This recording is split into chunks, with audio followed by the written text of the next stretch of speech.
دوسرے سپارے کا پہلا رکوع جو ہے اس کا ترجمہ گزشتہ درس میں مکمل ہو گیا تھا۔ یہاں سے دوسرا رکوع شروع ہوتا ہے۔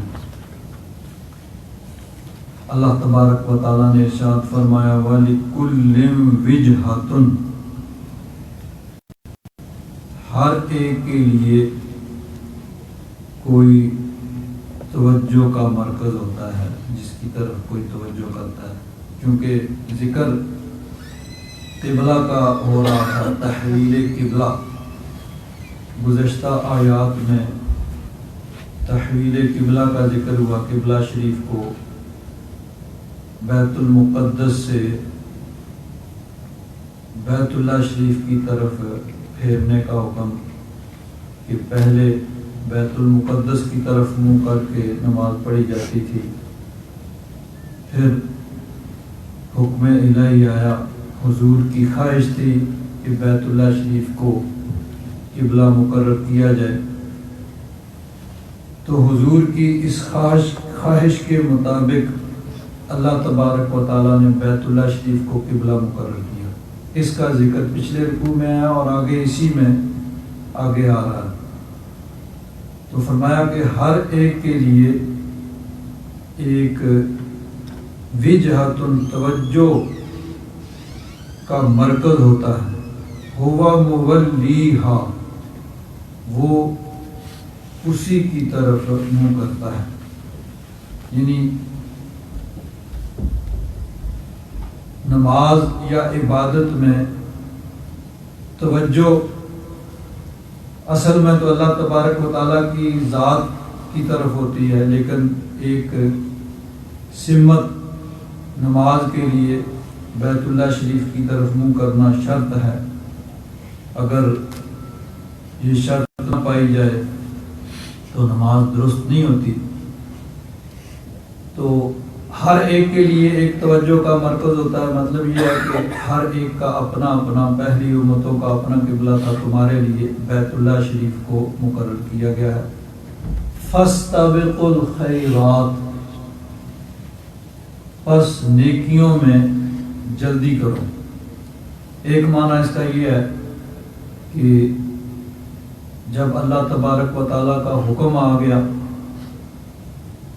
اور نبی کریم صلی اللہ علیہ وسلم نے تمہیں حکم سنا دیا کہ اب بیت المقدس قبلہ نہیں ہے بلکہ بیت اللہ شریف قبلہ ہے، اب اس میں کسی قسم کی تاخیر یا لیت العل یہ درست نہیں ہے، اس میں اپنی خواہش کا دخل نہیں ہے، بلکہ اللہ رسول کا حکم سب پر مقدم ہے، تو اس میں کسی قسم کی تاخیر نہیں ہونی چاہیے۔ اور دوسرا معنی یہ ہے کہ خیرات سے مراد ہر نیکی ہے، کہ ہر نیکی کے کام میں جلدی کرو، کہ جب موقع وقت ہے تو پھر اس میں کسی قسم کی تاخیر نہیں ہونی چاہیے۔ اسی طرح نماز کا ہے کہ نماز میں جلدی کرو، جب نماز کا وقت ہو جائے تو پھر اس میں تاخیر درست نہیں ہے۔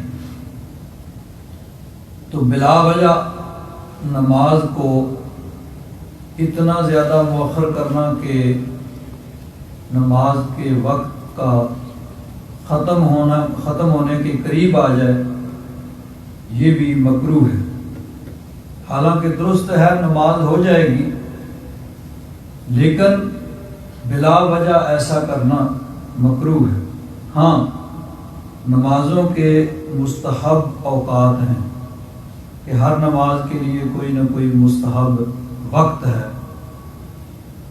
بعض ائمہ کے نزدیک تو ہر نماز میں جلدی استحباب ہے، یعنی جیسے ہی ٹائم شروع ہو فوراً نماز پڑھی جائے، جیسا کہ عرب کے اندر ہوتا ہے کہ جیسے ہی ٹائم شروع ہوتا ہے نماز کا فوراً اذان ہوتی ہے، جماعت ہوتی ہے۔ تو یہ ان کے نزدیک یہ مستحب ہے کہ ہر نماز کو ٹائم شروع ہوتے ہی پڑھا جائے۔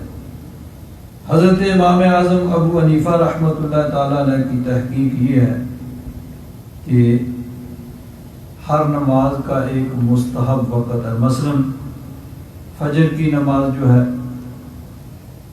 اس کے بارے میں نبی کریم صلی اللہ علیہ وسلم نے فرمایا کہ اسفروا بالفجر فإنه اعظم للأجر، کہ صبح کی نماز کو خوب اجالے میں پڑھو کیونکہ اس میں زیادہ اجر ہے. یعنی اس میں فجر کی نماز کے اندر تاخیر یعنی سورج نکلنے سے کچھ دیر پہلے پڑھنا یہ حضرت امام اعظم ابو حنیفہ رحمۃ اللہ تعالیٰ علیہ کے نزدیک مستحب ہے.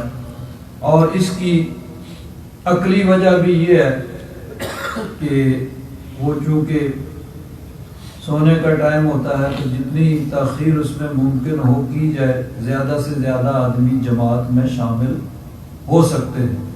تو عقلی اور نقلی دونوں، یعنی حدیث پاک بھی ہے اسفروا بالفجر فإنه اعظم للأجر، اور عقلی توجیہ عقلی اس کی وجہ یہ ہوئی کہ اس میں زیادہ تکثیر جماعت ہے کہ زیادہ لوگ جماعت میں شامل ہو سکتے ہیں. ظہر کی نماز اس میں حدیث پاک میں یہ ہے کہ گرمیوں میں نبی کریم صلی اللہ علیہ وسلم اس کو خوب ٹھنڈا کر کے پڑھتے تھے، یعنی تاخیر سے پڑھتے تھے کہ سورج ڈال جائے اس کی تپش کم ہو جائے. تو اس اعتبار سے حضرت امام اعظم ابو حنیفہ رحمۃ اللہ تعالیٰ نے آپ کا نقطہ نظر یہ ہے کہ سردیوں میں جلدی پڑھی جائے اور گرمیوں میں اس میں تاخیر کی جائے اور اس کو ٹھنڈا کیا جائے. عصر کی نماز اس کو بھی یعنی کچھ مؤخر کرنا یہ بھی احادیث مبارکہ سے ثابت ہے. اسی لیے حضرت امام اعظم ابو حنیفہ رحمۃ اللہ تعالیٰ نے آپ کا نقطہ نظر یہ ہے کہ اس کو سورج کا رنگ بدلنے سے پہلے مکروہ ٹائم سے پہلے پڑھ لینا یہ مستحب ہے. اور مغرب جو ہے اس میں اختلاف کے سب کے نزدیک جلدی جو ہے وہ مستحب ہے. اسی طرح عشاء کی نماز جو ہے اس میں بھی کچھ تاخیر مستحب ہے. نبی کریم صلی اللہ علیہ وسلم اس کو مؤخر کیا کرتے تھے، بلکہ ایک حدیث پاک میں ہے کہ نبی کریم صلی اللہ علیہ وسلم نے ارشاد فرمایا کہ اگر امت کی مشقت کا مجھے خیال نہ ہوتا، یعنی تکلیف ہوگی اور لوگوں کو یعنی اس وجہ سے مشقت ہوگی، تو میں عشاء کو تہائی رات تک، 1/3 رات تک اس کو مؤخر کرنے کا حکم دیتا. تو اس اعتبار سے عشاء میں بھی قدر تاخیر جو ہے وہ مستحب ہے. تو بہرحال یہ مستحب جو اوقات ہیں ان میں نماز کو پڑھنا یہ فاستبقوا الخیرات، یعنی اس کا یہی مفہوم ہے. اینما تکونوا یأتی بکم اللہ جمیعا، تم جہاں کہیں بھی ہوگے اللہ تبارک و تعالیٰ تم سب کو لے آئے گا. یعنی کہیں پر بھی ہے دنیا کے کسی کونے میں کہیں اس کی موت ہوئی، کہیں دفن ہوا، اللہ تبارک و تعالیٰ سب کو میدان محشر میں جمع فرمائے گا. ان اللہ علی کل شیء قدیر، بے شک اللہ تبارک و تعالیٰ ہر شے پر قادر ہے. ومن حیث خرجت فول وجهك شطر المسجد الحرام، اور تو جہاں سے بھی نکلے پس اپنا چہرہ مسجد حرام کی طرف کر لو. وَإِنَّهُ لَلْحَقُّ مِن رَبِّكَ، اور بے شک وہ حق ہے تمہارے رب کی طرف سے. وَمَا اللَّهُ بِغَافِلٍ عَمَّا تَعْمَلُونَ، اور اللہ تبارک و تعالیٰ تمہارے کاموں سے غافل نہیں ہے. وَمِنْ حَيْثُ خَرَجْتَ فَوَلِّ وَجْهَكَ شَطْرَ الْمَسْجِدِ الْحَرَامِ، اور تو جہاں کہیں سے بھی نکلے پس اپنا چہرہ مسجد حرام کی طرف کر لے. اب یہاں یہ حکم جو ہے یہ 3 مرتبہ آیا ہے. ایک مرتبہ پچھلے رکوع میں ہے قَدْ نَرَىٰ تَقَلُّبَ وَجْهِكَ فِي السَّمَاءِ، کہ محبوب ہم آپ کا چہرہ انور آسمان کی طرف بار بار اٹھانا اس کو دیکھتے ہیں. فَلَنُوَلِّيَنَّكَ قِبْلَةً تَرْضَاهَا، ہم آپ کا وہ قبلہ مقرر کر دیں گے جسے آپ پسند کرتے ہیں، جو آپ کی پسند ہے، جو آپ کا ہے. فَوَلِّ وَجْهَكَ شَطْرَ الْمَسْجِدِ الْحَرَامِ، پس مسجد حرام کی طرف اپنا چہرہ کر لو. وَحَيْثُ مَا كُنْتُمْ فَوَلُّوا وُجُوهَكُمْ شَطْرَهُ، اور اے مسلمانوں تم جہاں کہیں بھی ہو اپنا چہرہ مسجد حرام کی طرف کرو. اس رکوع میں بھی 2 دفعہ یہ حکم آیا. وَمِنْ حَيْثُ خَرَجْتَ فَوَلِّ وَجْهَكَ شَطْرَ الْمَسْجِدِ الْحَرَامِ، پھر آگے وَمِنْ حَيْثُ خَرَجْتَ فَوَلِّ وَجْهَكَ شَطْرَ الْمَسْجِدِ الْحَرَامِ وَحَيْثُ مَا كُنْتُمْ فَوَلُّوا وُجُوهَكُمْ شَطْرَهُ. اب بظاہر یہ تکرار ہے، یعنی ایک ہی بات 3 دفعہ کہی جا رہی ہے، اور یہ بات فصاحت و بلاغت کے خلاف ہے کہ ایک بات کا بلا ضرورت تکرار کیا جائے، بار بار کہی جائے. تو مفسرین فرماتے ہیں کہ یہاں بظاہر تکرار ہے لیکن اس کی وجہ الگ الگ ہیں. 3 وجہ ہیں. پہلی وجہ یہ ہے کہ حضور کی خواہش تھی، اللہ تبارک و تعالیٰ نے حضور کی خواہش کے مطابق بیت اللہ شریف کو قبلہ مقرر کر دیا. اب مسلمانوں کو یہ چاہیے کہ وہ اپنی مرضی یا اپنی خواہش یا اپنی طبیعت کے تابع نہ ہوں. اللہ رسول کا حکم ہے، فوراً قبول کر لو، اس میں کسی قسم کی تاخیر اور لے تلال نہیں ہونی چاہیے.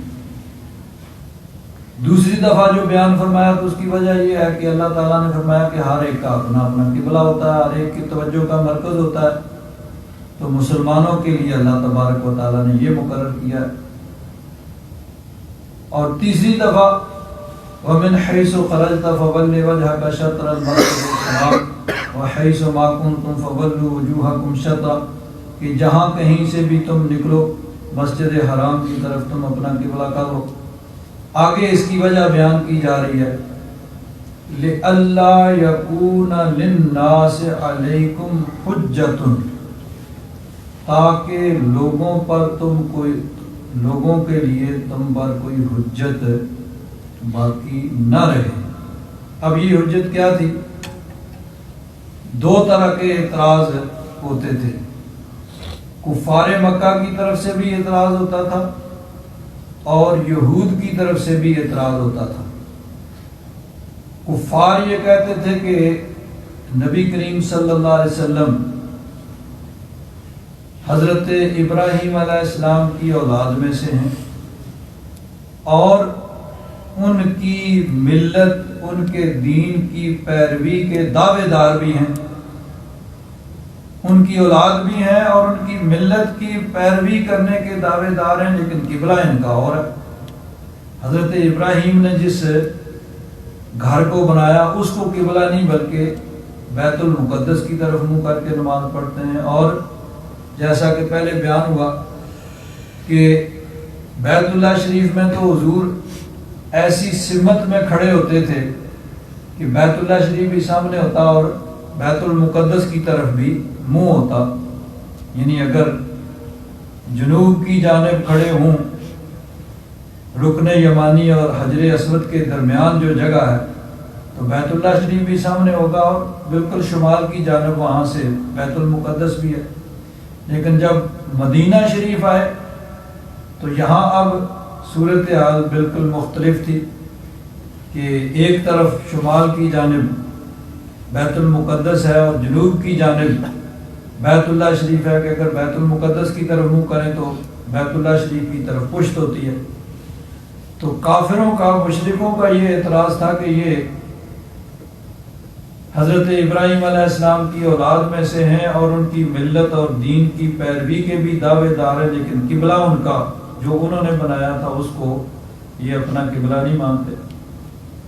اور یہودیوں کی طرف سے یہ اعتراض ہوتا تھا کہ یہ ویسے تو ہر بات میں ہماری مخالفت کرتے ہیں، لیکن قبلہ جو ہے ہمارا اسی کی پیروی کرتے ہیں، تو دونوں طرف سے اعتراض تھا، تو یہ اعتراض ختم ہو جائے گا دونوں طرف سے، مشرکین کا بھی اور یہودیوں کا بھی۔ اور ایک اور بھی اس میں وجہ ہے کہ چونکہ یہود کی کتابوں میں حضور کی یہ صفت لکھی ہوئی تھی کہ وہ صاحب قبلہ تین ہوں گے، دو قبلوں کی طرف منہ کر کے نماز پڑھیں گے، پہلے بیت المقدس کی طرف پھر بیت اللہ شریف، ان کا بیت اللہ شریف قبلہ مقرر کیا جائے گا۔ تو اب وہ اعتراض کر سکتے تھے کہ یہ صفت ہمیں نظر نہیں آ رہی صاحب قبلہ تین، اس تحویل قبلہ کے بعد اب وہ صفت بھی پوری ہوگی کہ جو حضور کی صفت، حضور کا وصف پہلی کتابوں میں بیان ہوا صاحب قبلہ تین، وہ بھی پورا ہوگا۔ تو یہ تین وجہ ہیں، اس وجہ سے یہ حکم تین دفعہ جو ہے وہ آیا۔ اللہ تبارک و تعالیٰ نے فرمایا لِأَلَّا يَكُونَ لِلنَّاسِ عَلَيْكُمْ حُجَّةٌ، تاکہ لوگوں کے لیے تم پر کوئی حجت باقی، کوئی اعتراض باقی نہ رہے، یعنی یہ اس لیے تحویل قبلہ ہوا، بیت اللہ شریف کا طرف منہ کر کے نماز پڑھنے کا حکم دیا۔ إِلَّا الَّذِينَ ظَلَمُوا مِنْهُمْ، مگر وہ جو ان میں سے ظالم ہیں، یعنی جو عدل و انصاف سے کام نہیں لیتے، انہوں نے کوئی نہ کوئی اعتراض کر ہی لینا، کیونکہ ان کا کام ہی ہے صبح سے شام تک یہ سوچنا کہ کیا اعتراض کیا جائے، کس طریقے سے ان کو شک میں ڈالا جائے اور کس طریقے سے ان کو دین سے دور کرنے کی کوشش کی جائے، تو وہ تو کوئی نہ کوئی اعتراض کریں گے، اس کا کوئی حل نہیں ہے کہ جس کا مقصد ہی اعتراض کرنا ہے۔ یہاں عدل و انصاف والوں کی بات ہے کہ جو عدل و انصاف کرنے والے ہیں ان کے لیے تو کوئی پھر اعتراض باقی نہیں رہے گا۔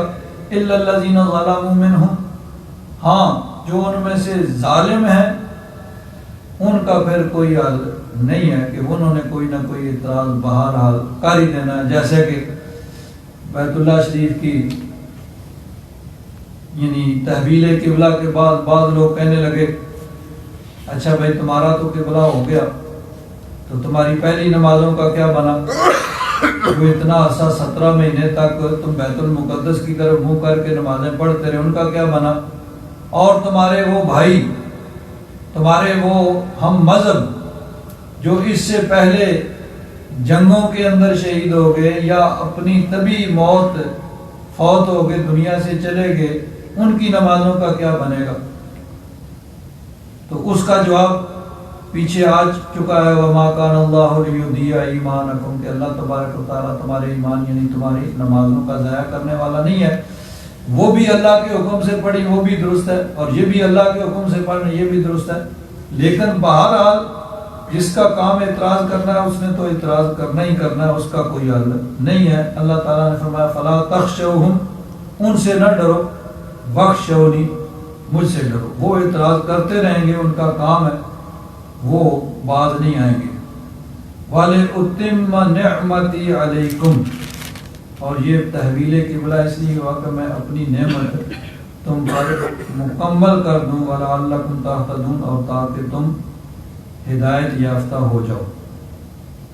كَمَا أَرْسَلْنَا فِيكُمْ رَسُولًا مِّنْكُمْ، جیسا کہ ہم نے بھیجا تم میں ایک رسول تم ہی میں سے، یتلو علیکم آیاتنا، وہ تلاوت فرماتا ہے تم پر ہماری آیات، ویزکیکم، اور تمہیں پاک فرماتا ہے، ویعلمکم الکتاب والحکمہ، اور تمہیں کتاب و حکمت کی تعلیم دیتا ہے، وَيُعَلِّمُكُمْ مَا لَمْ تَكُونُوا تَعْلَمُونَ، اور تمہیں سکھاتا ہے جو تم نہیں جانتے تھے۔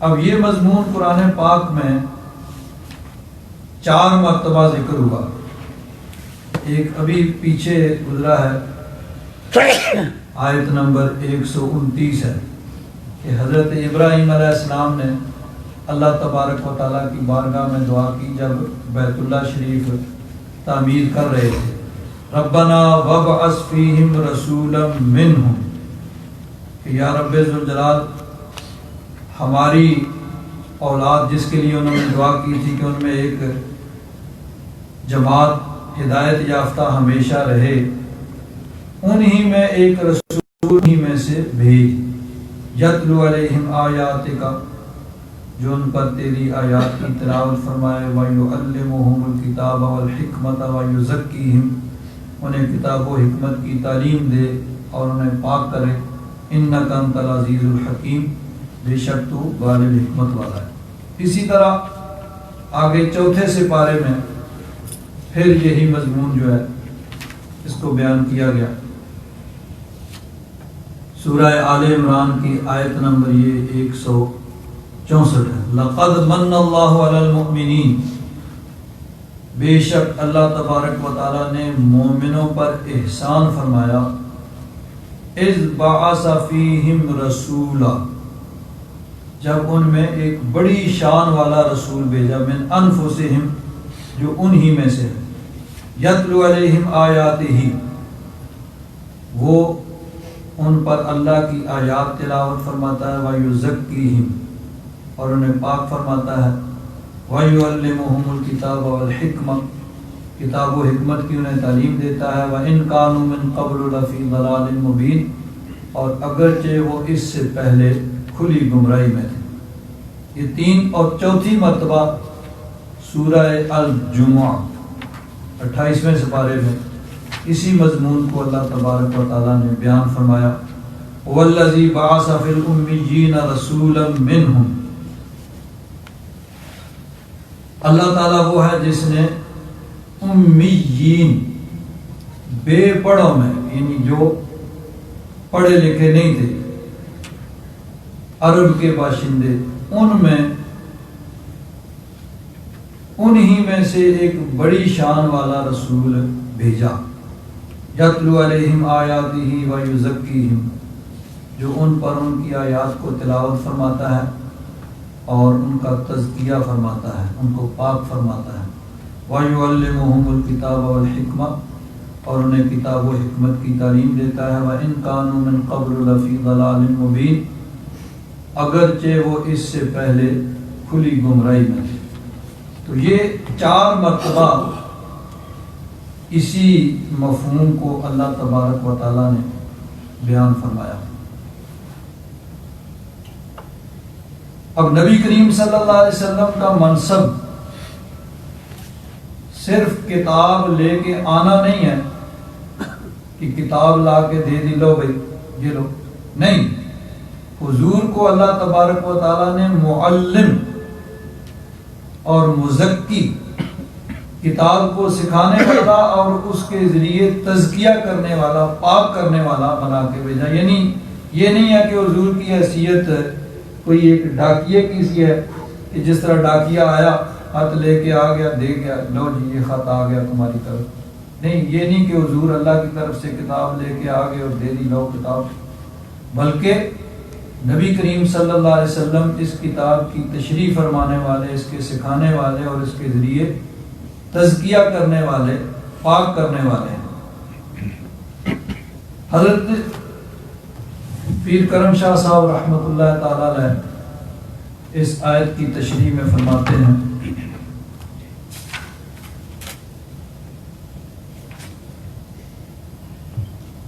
یہاں پہ یعنی 4 جگہ پہ یہ آیت، یہ مفہوم، یہ مضمون جو ہے بیان ہوا، اور ہر جگہ ایسے ہی ہے، وَيُعَلِّمُكُمُ الْكِتَابَ وَالْحِكْمَةَ وَيُعَلِّمُكُم مَّا لَمْ تَكُونُوا تَعْلَمُونَ، کہ وہ تمہیں کتاب و حکمت سکھاتا ہے اور وہ سکھاتا ہے جو تم نہیں جانتے۔ تو اب یہ ایک ہی چیز کو یہاں 2 مرتبہ بیان کیا گیا، وَيُعَلِّمُكُمُ الْكِتَابَ وَالْحِكْمَةَ، کہ کتاب و حکمت کی تعلیم دیتا ہے، وَيُعَلِّمُكُم، اور تمہیں سکھاتا ہے، مَا لَمْ تَكُونُوا تَعْلَمُونَ، جو تم نہیں جانتے تھے۔ اب اس سے مراد کیا ہے؟ کتاب و حکمت کی تعلیم کے ساتھ ساتھ جو نہیں جانتے تھے وہ سکھاتا ہے۔ تو حضرت پیر کرم شاہ صاحب رحمۃ اللہ تعالیٰ نے تفسیر مظہری کے حوالے سے لکھتے ہیں، فرماتے ہیں امام وقت حضرت قاضی ثناء اللہ پانی پتی رحمۃ اللہ تعالیٰ نے اپنی تفسیر مظہری میں تحریر فرماتے ہیں تکرار الفعل یدل علی ان ھذا التعلیم من جنس آخر، کہ یہ جو فعل کا تکرار ہے نا، 2 دفعہ کہا وَيُعَلِّمُكُمْ وَيُعَلِّمُكُمْ، تو اس میں یہ ہے کہ پہلی تعلیم اور ہے اور دوسری تعلیم اور ہے، پہلے کوئی اور تعلیم ہے اور دوسری کوئی اور تعلیم ہے۔ تو اب اس سے مراد یہ ہے، پہلے ہے ظاہری تعلیم کتاب کی، یعنی مسائل کو بیان کر دینا، نماز کا طریقہ بیان کر دینا، روزے کا حکم بیان کر دینا، حج کا حکم اس کا طریقہ بیان کر دینا، زکوٰۃ کا حکم اور اس کی تفصیلات بیان کر دینا، باقی عبادات کی تفصیل بیان کر دینا، یہ ہے ظاہری۔ اور ایک ہے باطنی، تو فرماتے ہیں کہ وَلَعَلَّ الْمُرَادُ بِهِ الْعِلْمُ اللَّدُنِّي الماخوذ من بطون القرآن ومن مشکات صدر النبی صلی اللہ علیہ وسلم الذی لا سبیل الی درکہ الا الانعقاص۔ تو فرماتے ہیں کہ یہ جو دوبارہ ذکر کیا گیا ہے نا، اس کے اندر حکمت یہ ہے، شاید اس سے مراد علم لدنی ہے، ایک ہے علم ظاہر اور ایک ہے علم لدنی، جو قرآن کے باطن اور نبی کریم صلی اللہ علیہ وسلم کے منور و روشن سینہ سے حاصل ہوتا ہے۔ یعنی ایک ظاہری علم ہے قرآن پاک کا اور ایک باطنی حکم ہے، باطنی اس کا علم اور فیضان ہے۔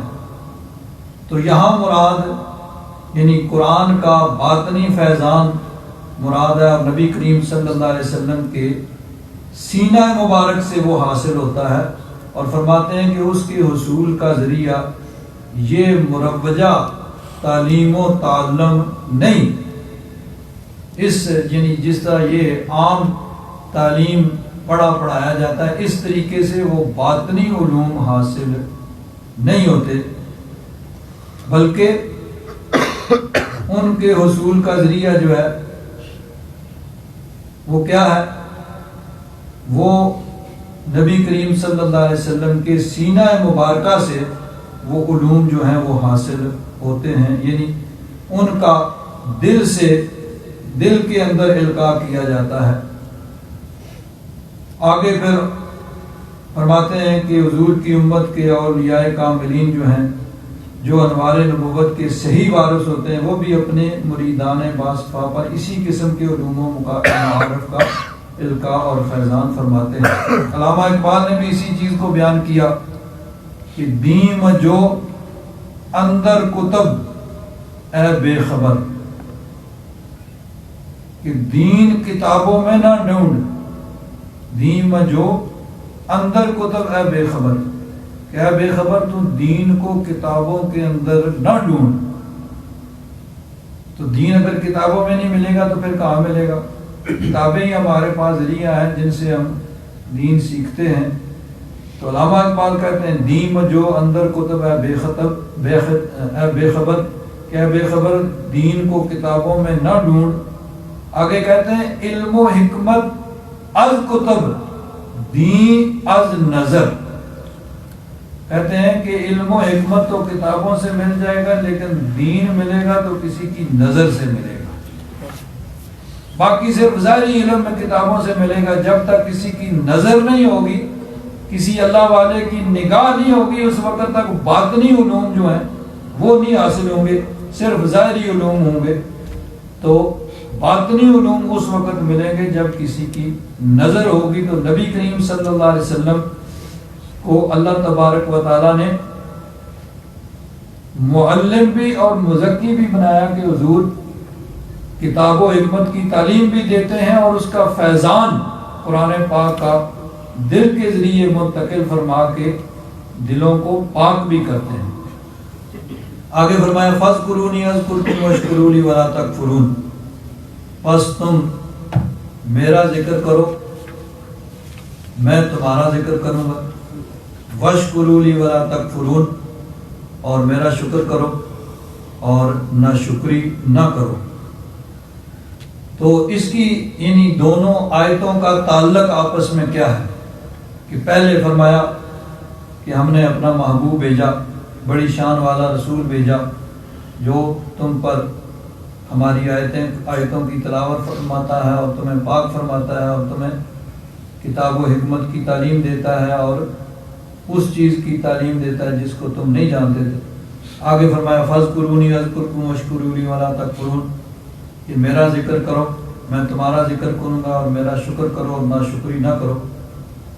تو یہ بھی حضرت قاضی ثناء اللہ پانی پتی رحمۃ اللہ تعالیٰ علیہ کی تفسیر مظہری کے حوالے سے فرماتے ہیں وَلَمَّا كَانَ طَرِيقُ تَحْصِيلِ تِلْكَ الْمُعَارَفِ مُنْحَصِرًا فِي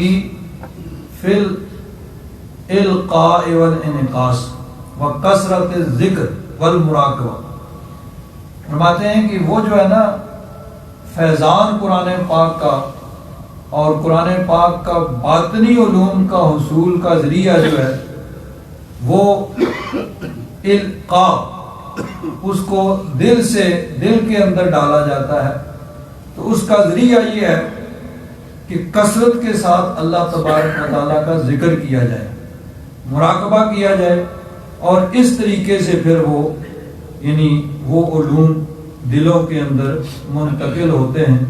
تو اس لیے آگے اللہ تبارک و تعالیٰ نے کثرت ذکر کا حکم دیا کہ اس ذریعے سے تم قرآن پاک کے فیضان کو حاصل کر سکتے ہو۔ اللہ تعالیٰ نے فرمایا فاذکرونی اذکرکم، تم میرا ذکر کرو میں تمہارا ذکر کروں گا۔ علماء نے فرمایا کہ تم میرا ذکر کرو میں تمہارا چرچا کروں گا، یعنی تم میرے ذکر کی کثرت کرو میں لوگوں کے دلوں میں تمہارا چرچا کر لوں گا، لوگوں کی زبانوں پہ لوگوں کے دلوں کے اندر تمہارا ذکر ہو جائے گا، اور میرا شکر کرو اور نہ شکری نہ کرو۔ آگے ایک حدیث قدسی اس ضمن میں نقل فرمائی ہے، اللہ تبارک و تعالیٰ نے ارشاد فرمایا انا عند ظن عبدی بی، میں بندے کے گمان کے مطابق ہوتا ہوں، یعنی بندہ جس طرح میرے متعلق گمان کرتا ہے میں ویسے ہی ہوں، یعنی جس طرح کوئی میرے متعلق گمان رکھے گا میں اس کے ساتھ اسی طرح کا برتاؤ کروں گا۔ فَإِن ذَكَرَنِي فِي نَفْسِهِ ذَكَرْتُهُ فِي نَفْسِي، اگر وہ مجھے دل میں یاد کرے گا یعنی تنہائی میں یاد کرے گا تو میں بھی اسے ایسے ہی یاد کروں گا۔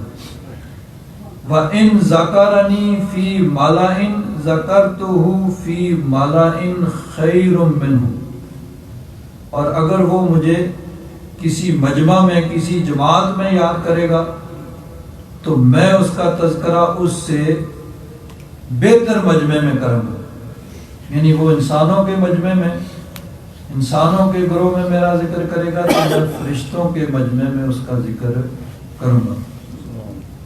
چنانچہ دیکھیے بخاری شریف کے اندر حدیث پاک ہے، نبی کریم صلی اللہ علیہ وسلم نے ارشاد فرمایا اذا احب اللہ العبد نادى جبریل، جب اللہ تبارک و تعالی کسی بندے کو اپنا محبوب بنا لیتا ہے، یعنی کوئی بندہ عبادت کے ذریعے ریاضت کے ذریعے تقوی پرہیزگاری خدا ترسی خدا خوفی کے ذریعے محبوب الہی بن جاتا ہے، اللہ کا محبوب بن جاتا ہے، تو پھر کیا ہوتا ہے نادا جبریل، اللہ تبارک و تعالی حضرت جبریل کو ارشاد فرماتا ہے یا جبریل انا احب فلانا، اے جبریل فلان بندہ میرا محبوب ہے میرا پیارا ہے، فاحبہ، تو اے جبریل تم بھی اسے اپنا محبوب اور پیارا بنا لو، تم بھی اسے محبت کرو۔ فَأَحِبَّهُ جبریل، تو حضرت جبریل پھر اس آدمی سے محبت کرتے ہیں۔ ثم ینادی فی السماء، پھر آسمان میں اعلان ہوتا ہے اللہ تبارک و تعالیٰ کی طرف سے فرشتوں میں کہ اے فرشتوں، فلاں بندہ اللہ کا محبوب ہے، تم اس سے محبت کرو۔ فَيُحِبُّهُ أَهْلُ السَّمَاءِ، آسمان والے فرشتے اس آدمی سے محبت کرتے ہیں۔ ثُمَّ يُوضَعُ لَهُ الْقَبُولُ فِي الْأَرْضِ، پھر زمین میں اس کے لیے مقبولیت رکھ دی جاتی ہے کہ زمین والے انسان اللہ کے بندے اس سے محبت کرتے ہیں۔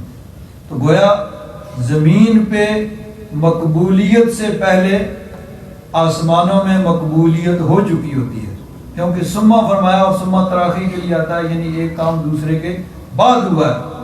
تو فرمایا کہ آسمان والے محبت کرتے ہیں، پھر اس کے لیے زمین میں مقبولیت رکھ دی جاتی ہے کہ جس سے زمین والے محبت کرتے ہیں، آسمان والوں کا وہ پہلے ہی محبوب بن چکا ہوتا ہے۔ تو اب دیکھیے اللہ والے جنہوں نے اللہ کو یاد کیا، اللہ کے محبوب بن گئے، کوئی دنیا میں کہاں رہتا ہے لیکن ان سے محبت رکھتا ہے۔ اب حضرت غوث پاک بغداد شریف میں، ہم کبھی بغداد شریف گئے نہیں، لیکن غوث پاک کی محبت دلوں کے اندر ہے۔ کیوں؟ یہ اللہ تعالیٰ نے لوگوں کے دلوں کے اندر ڈالی ہوئی ہے کہ اللہ تبارک و تعالیٰ نے ان کو اپنا محبوب بنایا اور پھر آسمان والوں کے دلوں میں ان کی محبت ڈالی، پھر زمین میں ان کی مقبولیت رکھ دی۔ کہتے ہیں کہ ایک انگریز لاہور گیا، گھوم پھر کے دیکھا تو کہنے لگا کہ ایک قبر والا لاہور والوں پہ حکومت کر رہا ہے، یعنی ظاہری حکومت تو کسی اور کی ہے، حکومتیں بدلتی رہتی ہیں، کبھی کسی کی حکومت آتی ہے، کبھی کسی کی آتی ہے، لیکن دلوں کو بھی حکومت ایک قبر والے کی، یعنی حضرت داتا گنج بخش، کہ جس سے سب محبت کرتے ہیں۔ تو یعنی دلوں پہ حکومت یا دلوں کے اندر محبت یہ اللہ تبارک و تعالیٰ کی طرف سے ڈالی جاتی ہے۔ اور وہ کیسے کہ اللہ تعالیٰ نے فرمایا کہ وَإِن ذَكَرَنِي فِي مَلَئٍ ذَكَرْتُهُ فِي مَلَئٍ خَيْرٌ مِّنْهُ، کہ جب وہ میرا کسی مجمع میں، کسی گروہ کے اندر، کسی لوگوں کے کثرت ہجوم میں میرا ذکر کرتا ہے، تو پھر میں اس کا ایسے گروہ میں، ایسے مجمع میں ذکر کرتا ہوں جو ان سے بہتر ہے، یعنی وہ میرا ذکر انسانوں میں کرتا ہے، میں اس کا ذکر فرشتوں کے مجمع میں کرتا ہوں۔ اور اللہ تبارک و تعالیٰ نے ارشاد فرمایا وَإِن تَقَرَّبَ إِلَيَّ شِبْرًا تَقَرَّبْتُ إِلَيْهِ ذِرَاعًا، کہ اگر وہ ایک بالشت میرے قریب آتا ہے تو میں ایک ذراع، اس کو کہتے ہیں ایک یہاں سے کونی سے لے کر انگلیاں تک، تو اگر وہ ایک بالشت میرے قریب آتا ہے تو میں ایک ذراع اس کے قریب آ جاتا ہوں۔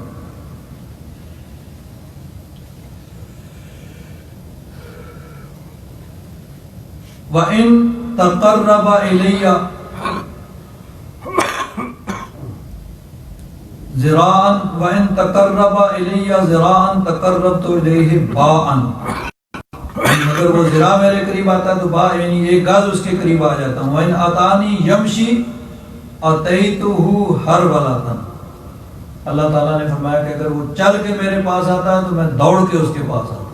یعنی اللہ تبارک و تعالیٰ کا فضل اور کرم ہے۔ اللہ تبارک و تعالیٰ اس کا مفہوم بہتر جانتا ہے کہ کیا مفہوم ہے، لیکن الفاظ یہی ہے کہ اللہ تعالیٰ نے فرمایا کہ ان اتانی یمشی، یعنی مطلب یہ ہے کہ میرا بندہ جب میری طرف توجہ کرتا ہے تو میری توجہ اس سے زیادہ اس کی طرف ہوتی ہے۔ اللہ تبارک و تعالیٰ کریم ہے، کرم اور فضل فرمانے والا ہے۔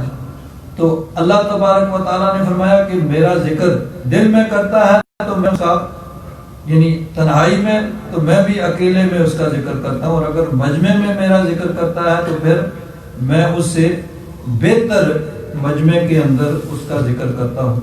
تو اللہ تبارک و تعالیٰ کا ذکر جو ہے اس کی بہت زیادہ اہمیت اور فضیلت ہے کہ اللہ تبارک و تعالیٰ کا ذکر کثرت کے ساتھ کرنا چاہیے۔ اللہ تبارک و تعالیٰ کے ہاں اس کی بڑی اہمیت ہے۔ ایک حدیث پاک میں آتا ہے کہ نبی کریم صلی اللہ علیہ وسلم نے ارشاد فرمایا، حضرت ابو ہریرہ رضی اللہ تعالیٰ عنہ فرماتے ہیں کہ حضور نے فرمایا، اگر میں یہ کہوں سبحان اللہ والحمد للہ ولا الہ الا اللہ واللہ اکبر، 4 کلمے، سبحان اللہ، الحمدللہ، لا الہ الا اللہ، اللہ اکبر، حضور نے فرمایا کہ یہ مجھے ہر اس چیز سے زیادہ محبوب اور پسند ہے جس پر سورج طلوع ہوتا ہے، یعنی دنیا کی ہر چیز سے زیادہ مجھے یہ پسند ہے۔ اور ایک حدیث پاک میں ہے، حضرت عبداللہ بن مسعود رضی اللہ تعالیٰ عنہ فرماتے ہیں کہ نبی کریم صلی اللہ علیہ وسلم نے ارشاد فرمایا، شب معراج میں حضرت ابراہیم علیہ السلام سے ملا تو انہوں نے فرمایا کہ اے اللہ کے محبوب، میری طرف سے اپنی امت کو سلام کہنا۔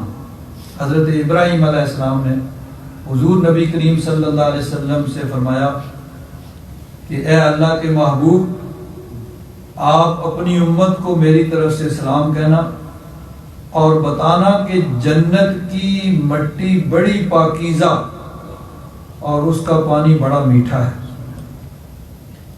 اور وہ ایک وسیع میدان ہے، یعنی جنت کی مٹی بڑی پاکیزہ ہے، اس کا پانی بڑا میٹھا ہے، اور جنت ایک وسیع کھلا میدان ہے، اور یہ کلمات پڑھے جانے سے وہاں درخت لگائے جاتے ہیں۔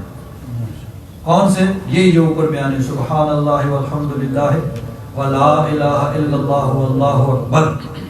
تو جو آدمی یہ کلمات پڑھتا ہے، یعنی اس کے لیے جنت کے اندر گویا کہ ایک درخت لگ جاتا ہے۔ تو جتنی دفعہ پڑھے سبحان اللہ والحمدللہ ولا الہ الا اللہ واللہ اکبر، اللہ تبارک و تعالیٰ اس کے لیے اتنے ہی جنت کے اندر درخت لگائے گا۔ اور بخاری شریف کی حدیث پاک ہے، اور حضرت امام بخاری رحمۃ اللہ تعالی علیہ نے اس حدیث پر بخاری شریف کا اختتام فرمایا۔ آخری حدیث ہے یہ۔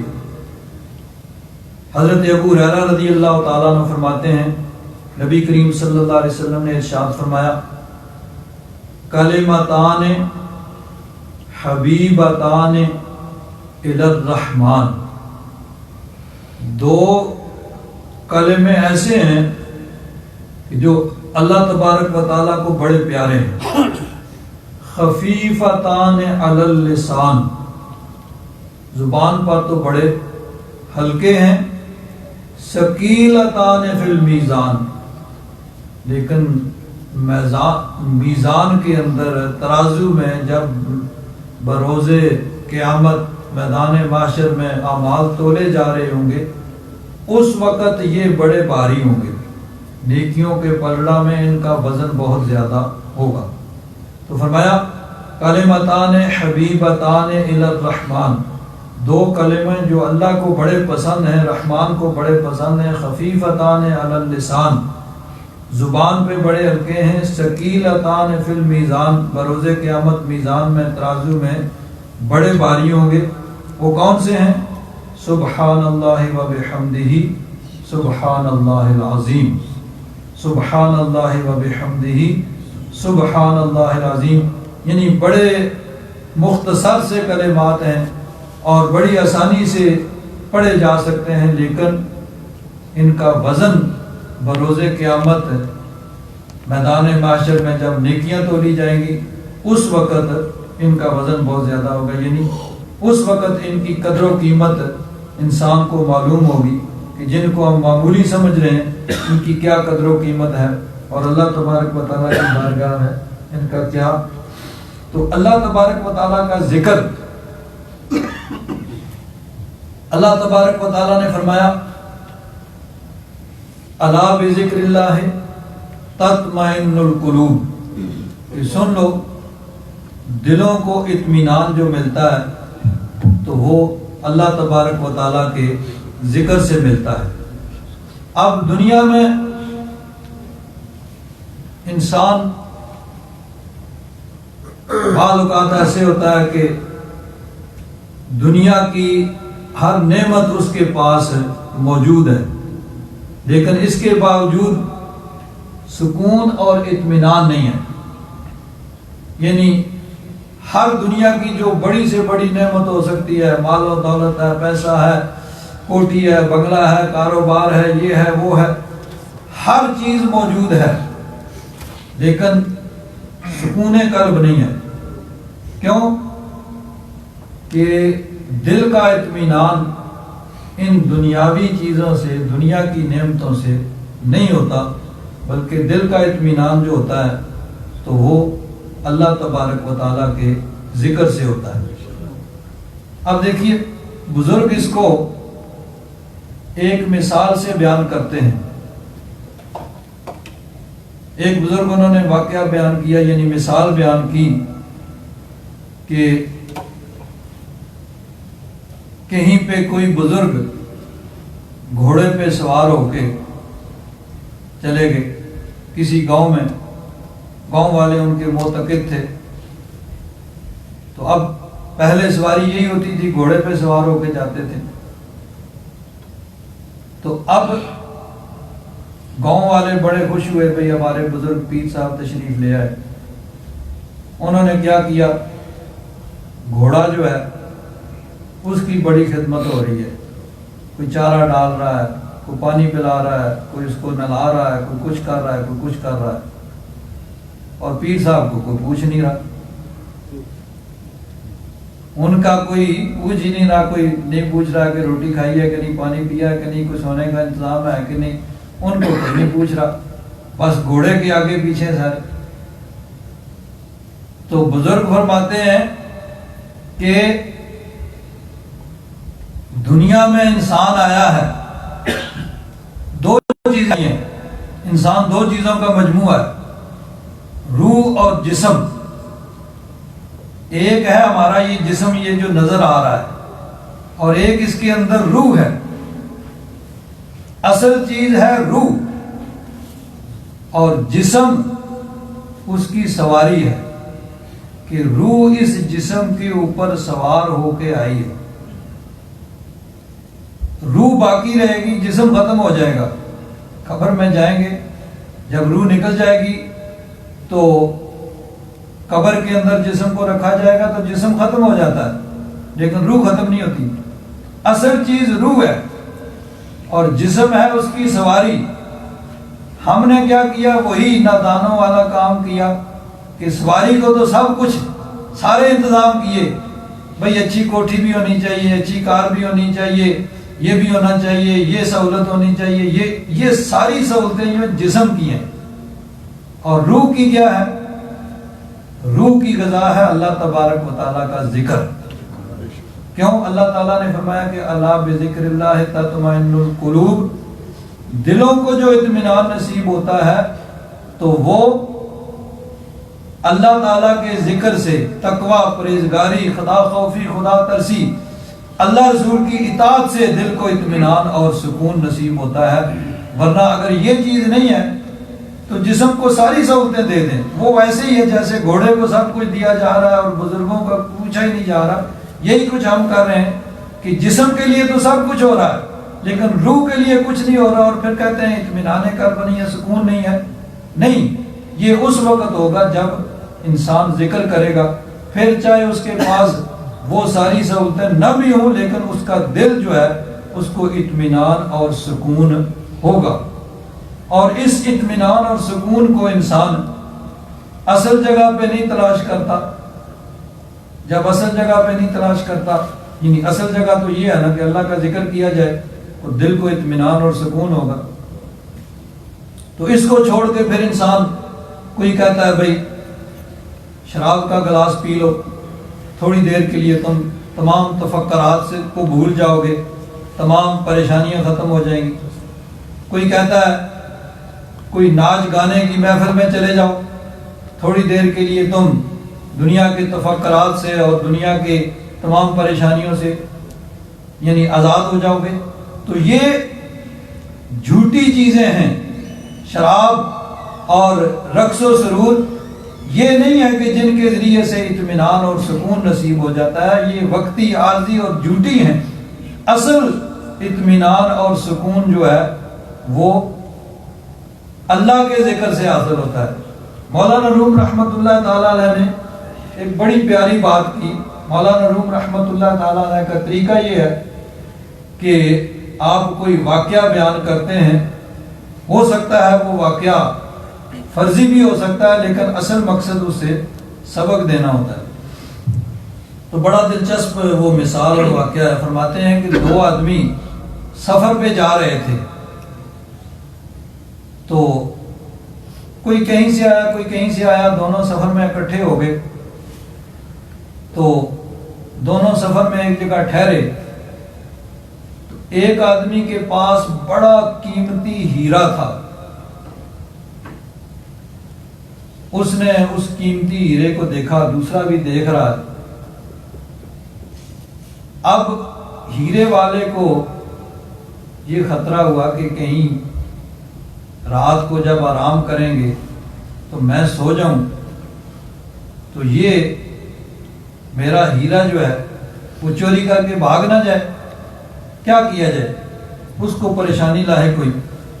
اب دوسرے کی نیت بھی خراب ہو گئی کہ ٹھیک ہے رات ہونے دو، میں جھوٹا موٹا سو جاؤں گا اور یہ جیسے ہی غافل ہوگا تو ہیرا لے کے تو چلا جاؤں گا.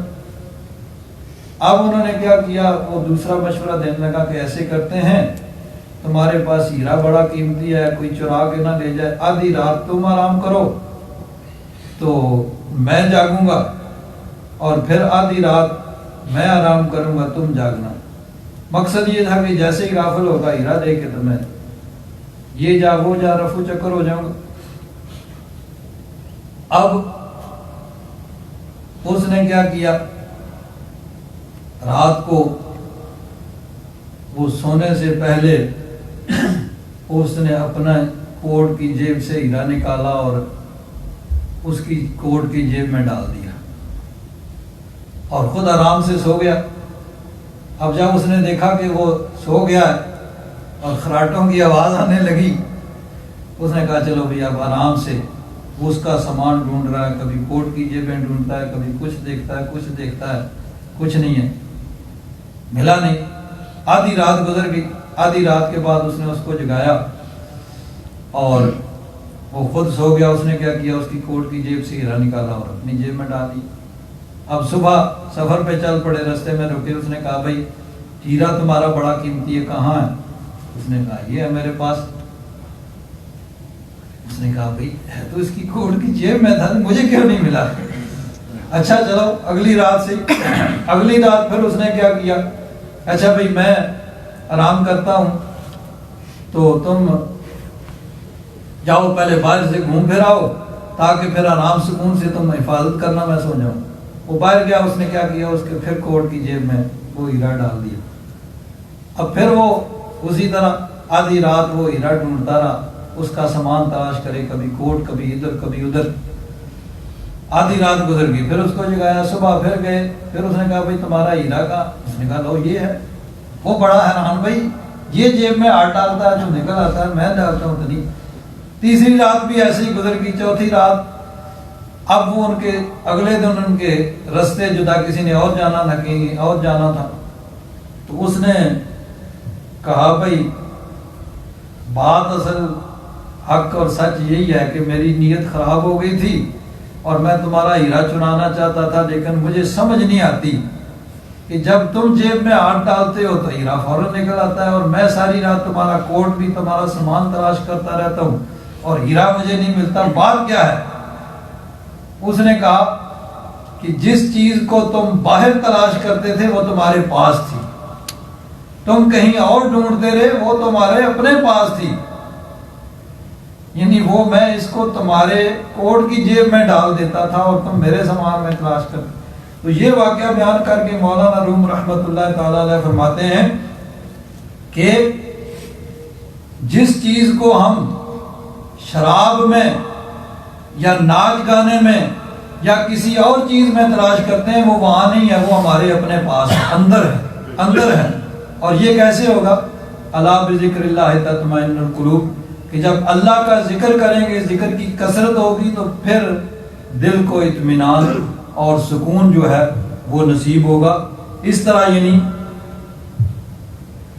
اگر اس کو کہیں اور تلاش کریں تو پھر یہ نہیں ملے گا۔ مولانا روم رحمۃ اللہ تعالیٰ علیہ فرماتے ہیں راہ لذت از درودہ نزبروں، یہ جو ہے نا دل کا اطمینان اور سکون یہ اندر سے ہوتا ہے، باہر سے نہیں ہوتا ہے۔ اس کو باہر نہیں تلاش کرو، کہیں تمہیں بازار سے نہیں ملے گا، کوئی ایسی چیز نہیں ہے کہ اس کو تم پیسے خرچ کر کے خرید کے لے آؤ، نہیں، یہ خریدنے والی جنس نہیں ہے۔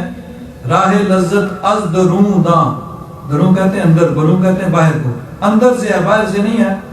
ابل ہی داں جستن قصر و حسوم، اس سکون قلب کو کوئی اگر محل میں تلاش کرتا ہے، قلعوں میں تلاش کرتا ہے، مال و دولت میں، ناچ گانے میں، شراب میں، کباب میں تلاش کرتا ہے تو وہ بیوقوف ہے، اس کو بیوقوف ہی سمجھو کہ وہاں تلاش کرتا ہے، یہ اندر سے ملتا ہے۔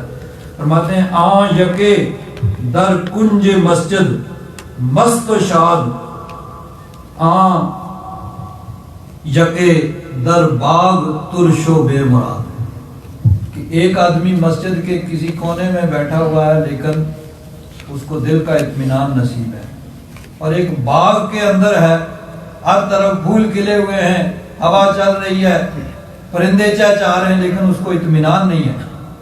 تو یہ اطمینان اور سکون فرماتے ہیں کہ یہ یہاں سے نہیں بلکہ اندر سے ملتا ہے، کہ جب تم اللہ کا ذکر کرو گے، اپنے دل کی دنیا کی بات کرو گے تو پھر تمہیں اطمینان اور سکون ملے گا۔ اور حضرت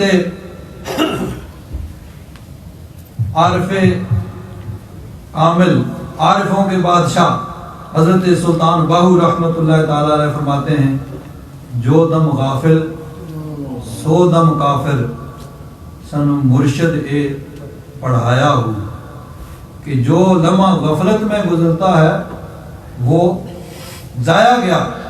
ایک حدیث پاک میں آتا ہے کہ جنت کے اندر کسی قسم کا کوئی انسان کو حسرت نہیں ہوگی۔ حسرت ہوتا ہے نا کہ انسان کہتا ہے یہ کر لیتا، وہ کر لیتا، ایسے ہو جاتا، جنت میں پہنچ کے پھر حسرت نہیں ہوگی۔ لیکن فرمایا کہ ایک بات پہ حسرت ہوگی جنت کے اندر پہنچ کے بھی، کہ جو وقت غفلت میں گزارا ہے اس پہ حسرت ہوگی کہ کاش وہ وقت بھی ذکر میں، نیکی میں گزارتا تو آج جنت میں اس سے بھی اعلیٰ مقام حاصل ہوتا۔ تو اس لیے حضرت سلطان العارفین فرماتے ہیں جو دم غافل سو دم کافر، جو دم غافل سو دم کافر سن مرشد اے پڑھایا ہو۔ اور عارف کھڑی حضرت میاں محمد باقر صاحب رحمۃ اللہ تعالیٰ علیہ فرماتے ہیں گل وچ پھا غماں دا گھت کے ذکروں رڑک مدھاڑی، گل وچ پھا غماں دا گھت کے ذکروں رڑک مدھاڑی، ہمت نال محمد بخشا مکھن آنا جانی، کہ جب ذکر کرو، فکر کرو، اللہ تبارک و تعالیٰ کی طرف اپنی توجہ لگا لو، ہمت نال محمد بخشا مکھن آنا جانی، کہ جس طرح ہوتا ہے نا دودھ سے مکھن نکالنے کے لیے کوشش کرنی پڑتی ہے، تو یہ مکھن لانے کے لیے پھر ہمت اور کوشش کرنی پڑے گی، جتنی زیادہ کوشش کرو گے اتنا ہی زیادہ مکھن آئے گا۔ تو یہ جو اطمینان اور سکون جو ہے یہ انسان کے اپنے پاس ہے، اس کو کہیں باہر نہیں ڈھونڈا جا سکتا، کہیں بازار سے نہیں خریدا جا سکتا، کسی سٹور سے یہ نہیں ملتا ہے، یہ انسان کے اپنے پاس ہے، خود اس کے پاس ہے، خود وہ اپنے پاس سے اس کو ڈھونڈے۔ اللہ تبارک و تعالیٰ توفیق عطا فرمائے۔ الحمدللہ رب العالمین والصلاۃ والسلام علی حبیبہ سيدنا ومولانا محمد وعلى آله وأصحابه أجمعين. اللهم ربنا فاغفر لنا ذنوبنا وكفر عنا سيئاتنا وتوفنا مع الأبرار. صلى الله تعالى على حبيبه سيدنا ومولانا محمد وعلى آله وأصحابه أجمعين. برحمتك يا رب.